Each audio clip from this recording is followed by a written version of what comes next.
деді кірген бойда еркелеп. Жүруші едің маған ылғи өкпелі, кейуші едің мал болмайсың деп мені.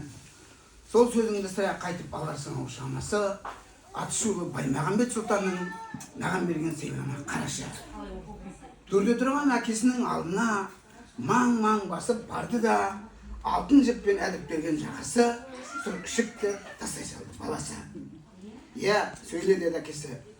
Қандай ерлік көрсеттің, 2 ай бойы кәне қайда жорш еттің. Баласы айтты, топ бастадық 4 адам, Махамбеттің жақына ықыласты үгіт кеп, мақтап қағаларға қосып алды ортаға. Бұл түгелдей мұллының ақылы, еркін жетер әңгіме ол бір таңға. Қапсызда қармақ салып, Махамбетті алдап соғып, басын кесіп сыйғанды.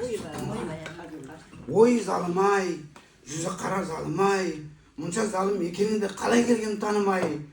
Бұдан өткен зор қасірет болар ма, бұдан өткен зор қасірет болар ма, деп әкесі жас үйірді жанарға. Қабағыңды жаба қалды неге мұң, әке сенің қай сөзіңе сенемін. Есіңде менің бала кезімде Махамбетті жек көремін дегенің. Рас ұлым, айтылған сөз оқпен тең, бір кезде мен Махамбетті жек көргем. Әлде кемшін шағымды дол ақылға, пенделік қой салған мені тақымға. Оған себеп сені анам жасынан, ғашық болған сол Махамбет ақынға. Азаппенен атсадасау таңдарым, қайрағам жоқ қызғаныштың қанжарын. Іштен тынып жүре бердім төзген боп, өзін шексіз құлай сүйген жан барын қайран ақын сезген жоқ.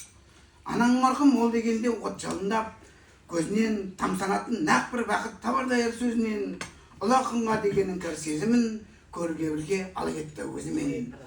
Әттең біздің сормаңдайлы жайықта ерлер аз ғой баралатын байыпқа. Тым кешіктім Махамбетте ақынға, бүкіл қазақ ғашық болса айып па. Парасатын ізгілікке жалғаған ақын деген киелі аққу саңбаған, ал ендеше аққудатқан пендені қаятардан көріп едің оңбаған. Бұл салада сен бірінші адамсың, адам емес ең бірінші надансың. Ел дәстүрін, ер дәстүрін құрлаған, нақ мынандай қасиетсіз оқиға бұрын қазақ топырағында болмаған. Түсінбедім, армандап еңнен ұлым, ертең сені қойып жердің өтіне, ұзақ ұрпақ түкіреді бетіңе. Сол қорлықтан құтқарайын сен ұлым, және олның оңайлықпен тыйылмас. Қанымыз бір, жолымызда шиырлас, енді сенің кесіріңнен маған да туған жердің топырағы бұйырмас. Жә, не қайыр налы мені налыма, сорып алам түсіпсің ау сорыма. Өзің түстің, өзің қалған орыңа, кеттік қане шығыңды қолыңа.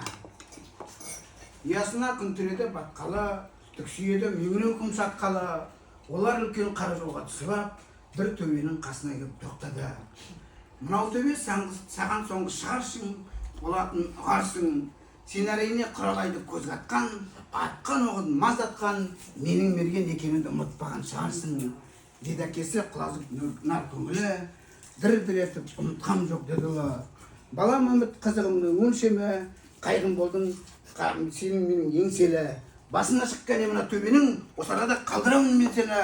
Қараладың қасиетті мекенді, жараладың тұрмастай қол әкеңді. Мына жолмен өткен жұрттың аузынан Махамбеттің жырын тыңдап жат енді. Мүмкін сонда ұғынарсың қатеңді. Кім аяққа басса заңын даланың, ұмытқаны қатал тарих сабағын. Кешір мені таусылды бар амалым, деп әкесі қолын алды садағын.